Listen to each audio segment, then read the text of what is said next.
Well, hi guys. What we want to look at today is something that's old but new.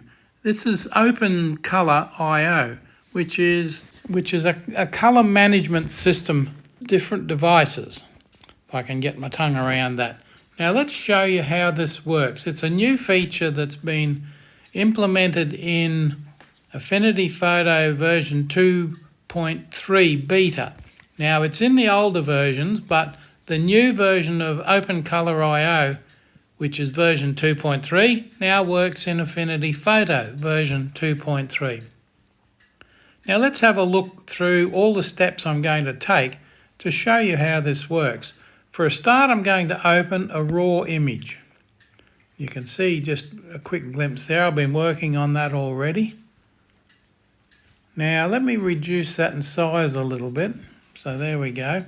Now you can see there's a hand just on the left hand side there. We're going to edit that, but at the moment you can see up the top it's in raw mode. It's opened it in raw mode and it's the pixel layer. That's what we want. Now we're going to develop this a little bit. I want to adjust the exposure a little bit. Just drop the exposure slightly. Not much.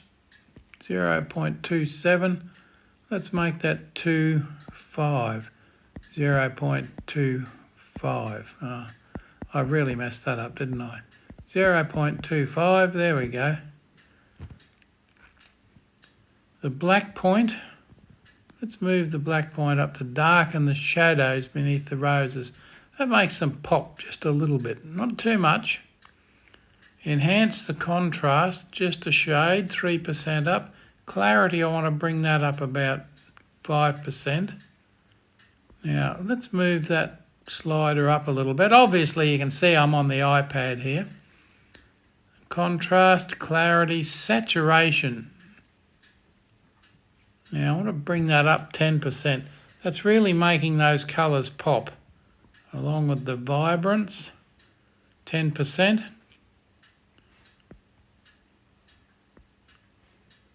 What else have we got? Let's bring the white balance. No, I don't think I'll touch that at the moment because I want that wall there nice and bright. Now I'll bring the temperature. Oh, that's too hot. That's about right. 5,500 K. The tint, 1%. There we go. The tint's -6. Making the greens pop a little bit. Now shadows and highlights, I'll turn that one on.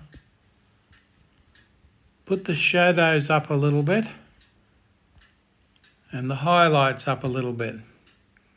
Now that's a nice image there. Let's develop that and I'll tap the tick sign there. There we go. Let's develop that photo.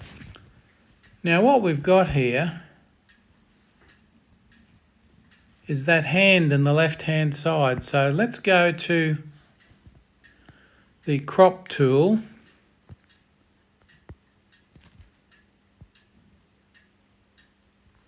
Bring that in. You can see I've got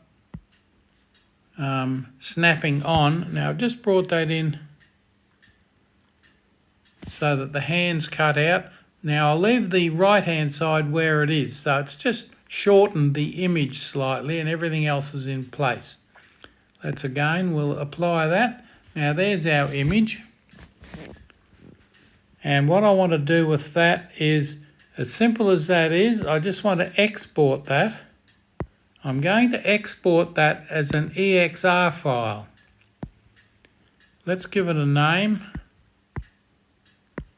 My roses. That's quite distinguishable from anything else. Open EXR 32-bit linear. So it's going to go as a 32-bit file. Okay. I'll put it in iCloud Drive, my EXR examples, and I'll save that. Now, let's go and close that. That's it there, closing. You can see I've done one of these before. In fact, I've done a couple of them and there's quite a few there. Now, we're going to go and open this document because to open it, it's an EXR file. You'll see there's no little preview there. It'll open it in 32-bit mode, so I can then apply. You can see up the top it's converted this document from default to scene linear. Because it's an EXR file, it's showing OCIO color space. That stands for OpenColorIO. And sRGB, which is the standard. Now there's two adjustments on the side here. One's exposure and one's gamma. We won't adjust those at the moment because we don't want to change that image as it is.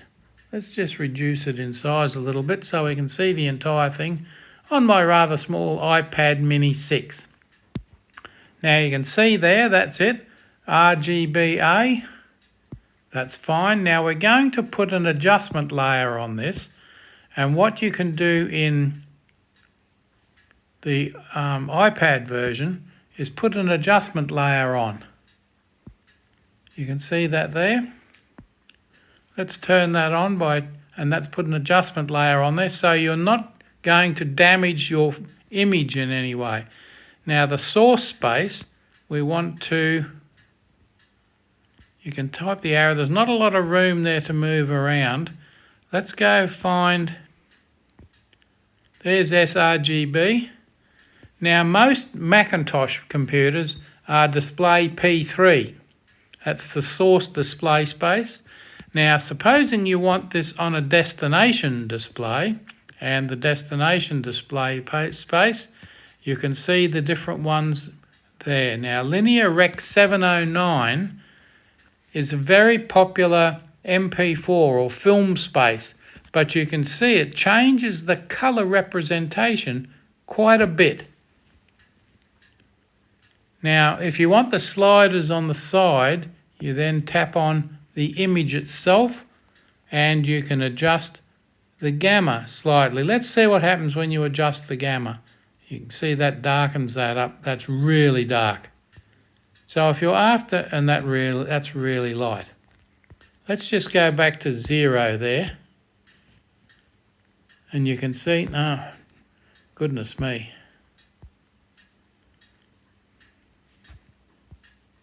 There we go. 1. We'll go back out of that. And there's our image. Now it's a little bit over-coloured. I've got that back. I just went back too far. Sorry about that. And there's our adjustment layer there. There's our source space. Let's get our source space back. Linear Rec 709, which is not what we want. We're going to find sRGB. And that's taken all the reds out, as you can see. There's our reds, Linear Rec 709. Now we could go for RGB. There's any number of other ones there. And you can see how the different colour space, the different destination colour space, ACES CG is quite a common one. Linear Film Light E gamut. And you can see there's sRGB to sRGB, and there's display P3. That's the standard Apple display. And you can see that's a very washed out colour there compared to what we had. There's strange but true, and non-colour. That's our adjusted photo. Film log, film sRGB. Log, base rec, ags base 7, display P3, base rec, linear rec 709. Now I like the linear rec 709 one. Let's just hide that and we'll go back to there. Now we can export that. Export that as a PNG and it'll just generate the export there because it's doing a lot of work, remember. 99. I'll share that and save it to Apple Photos. I'll also save it to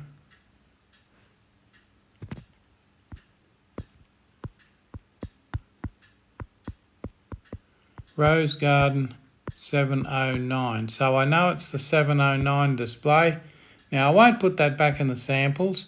I'll just drop that into downloads where I can find it later on. Now that's gone and left a blank display there on export, but that's all right. Don't worry about that because that's finished now. We can go back there. Now there's your image, My Roses. There's the original image. There's My Roses, the one we adjusted.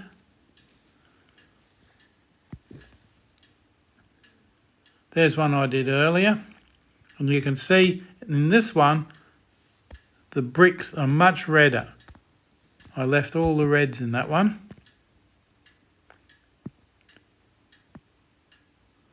RGB, Linear Rec 709. But when I developed the image, I developed it quite differently. There's a few others there. There's an adjuster, that's one of the sample files, and you can see it's quite a complex file, that one. But we won't go into the detail of that. There's a seashore one that I photographed myself and adjusted the colours down.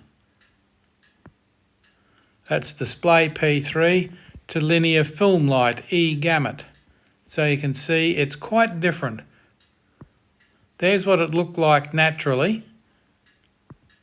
There's what it looks like with the adjustment layer in it. Now that's fairly cool, I reckon. And there we go. Now, if you can't have a lot of fun with that, I don't know what you can have a lot of fun with. See, that one's not changed at all. Display P3 and sRGB, which are very close together.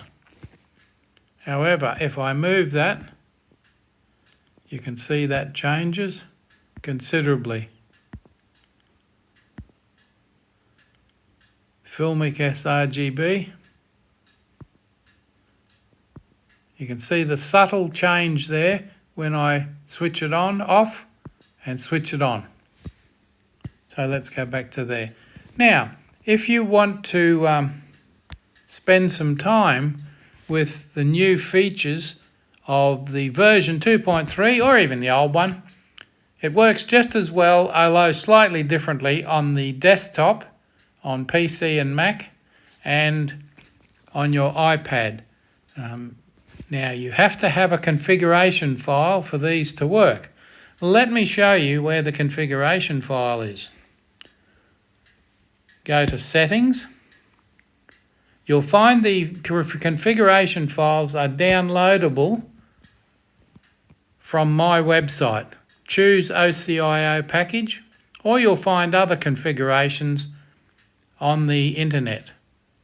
Just Google them. There's millions out there. Now, colour is what we want.